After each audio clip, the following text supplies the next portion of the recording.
Instituciones neoliberales.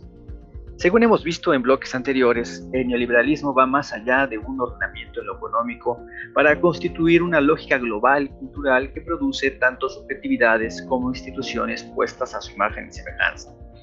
Una de estas instituciones, como no podría ser de otra manera, es el lenguaje mismo. En efecto, la cultura del capitalismo neoliberalizado no solo produce, como ya se dijo, un modo de ser neoliberal, sino además todo un discurso. Este entendido como un ordenamiento específico en el lenguaje que todas y todos usamos, producimos y consumimos cotidianamente. Es decir, el neoliberalismo produce su propia lengua, una lengua neoliberal. De este modo, términos aparentemente inocuos o con sentidos en una primera instancia únicamente técnicos, aparentemente neutrales como equilibrio de mercado, óptimo, eficiencia, suficiencia, calidad, evaluación, se convierten en palabras de uso corriente, al punto de que el mercado mismo se convierte en una metáfora con la cual aprendemos nuestro día a día. Así, expresiones como cuánto cuesta tu amor, el precio del éxito, el precio de la historia, los costos que hay que pagar para vivir bien, lo que le he invertido a esta amistad, etc., son tan solo una pequeña muestra de cómo las ideas y los valores neoliberales del mercado se han introyectado en nuestra vida cotidiana. Aspecto que, aunque no compartimos todas sus afirmaciones, Fernando Escalante Gonzalvo captó suficientemente en su libro Historia mínima del neoliberalismo. Cito: el lenguaje de esa economía neoliberal es ya de uso corriente en el espacio público en todas partes, tanto que muchos de los supuestos más problemáticos se dan por hecho: equilibrio, eficiencia, racionalidad, maximización. Para resumirlo en una frase, diría que el mercado se ha convertido en la metáfora básica para interpretar la vida humana, y esa es una de las claves de este nuevo mundo neoliberal. Fernando Escalante Gonzalvo. Sin embargo, no toda la realidad es aún neoliberal. Hay una parte, por decirlo así, que se resiste a estar completamente dentro de su esfera de influencia, aunque no precisamente hacia esa parte progresista o anti-neoliberal de suyo. No obstante, para no introducirnos a un tema que es sumamente apasionado, complicado y muy polémico, solo diremos que hay zonas que por su naturaleza escapan o han escapado, hasta hace bien poco, a las dinámicas del mercado neoliberal.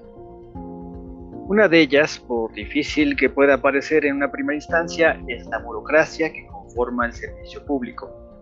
No podemos desde luego hacer aquí la historia de lo burocrático, solo diremos que su existencia no es patrimonio del capitalismo moderno, ni por supuesto de la era neoliberal, pues su presencia la podemos encontrar, por ejemplo, dentro de la historia de la China antigua, que contó con su afamada e implacable burocracia celeste, que se hizo famosa por ser toda una máquina de administración.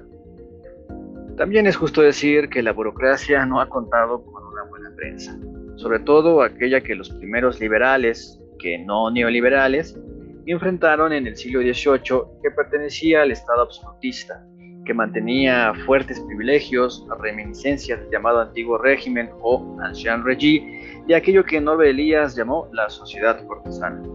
Esa burocracia se hizo célebre y temible por ser implacable, indolente, autoritaria, fiscalizadora, entre otras dudosas virtudes que, sin embargo, no contaban entre sus atributos el pertenecer a la dinámica del mercado. Como ya dijimos, esta se encontraba fuera de su lógica, por lo que el capitalismo en general, y sobre todo su versión neoliberal, hubo de ingeniárselas para introducir a la burocracia a la lógica del mercado capitalista. Por supuesto que en esa historia, que aquí solo podemos tocar en sus aspectos más mínimos, la corrupción, el poder del dinero, jugó un papel descollante. Sea como fuere, para los fines que aquí perseguimos, diremos que la forma que encontró el capitalismo neoliberal para introducir a la burocracia en su dinámica fue la creación de simulaciones de mercado.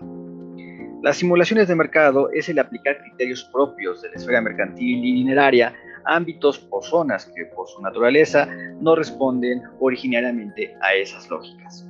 Por eso decimos que los mercados se simulan. Así, por principio, hubo de convencer a los servidores públicos de que ellos eran personas normales, ni más ni menos que cualquiera. Claro, ello bajo los criterios neoliberales, es decir, individuos egoístas que buscan maximizar su interés particular. Además, hubo de convencerlos de la visión empresarial del mundo, sobre todo con la peregrina idea de que son capital humano, de que tienen que invertir en ellos como los capitalistas invierten en sus máquinas o en sus medios de producción.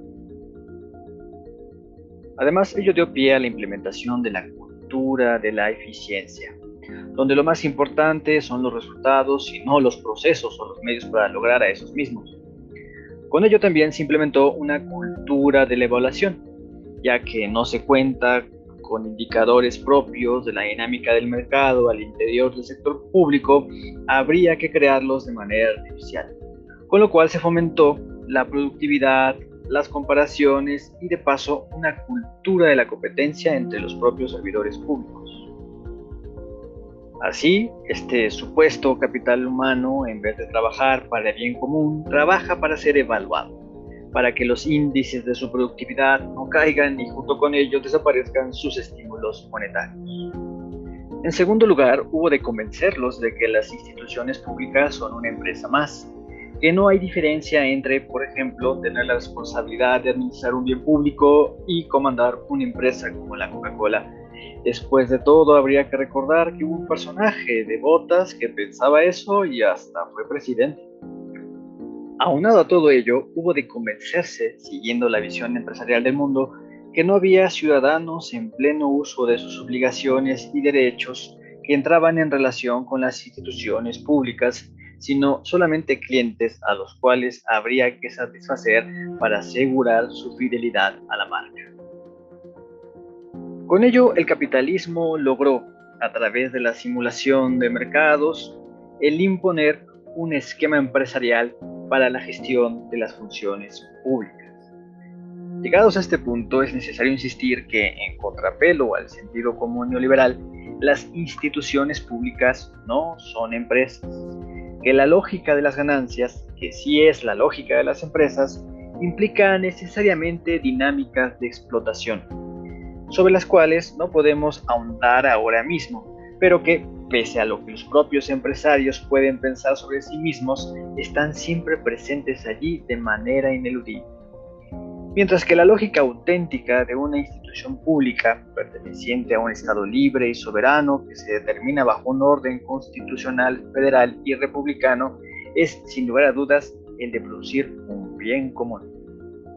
Ya para finalizar este cuarto y último bloque de nuestra primera sesión, diremos que innegablemente se requiere para los tiempos de la 4T un nuevo tipo de servidor público, que en efecto no sea indolente, implacable, corrupto como los de antaño.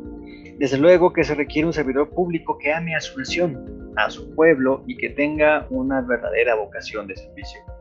Pero también, y como complemento de lo anterior, se requiere un nuevo tipo de servidor público que esté formado políticamente y que reconozca los elementos neoliberales que se le han implementado en su cotidianidad para combatirlos frontalmente.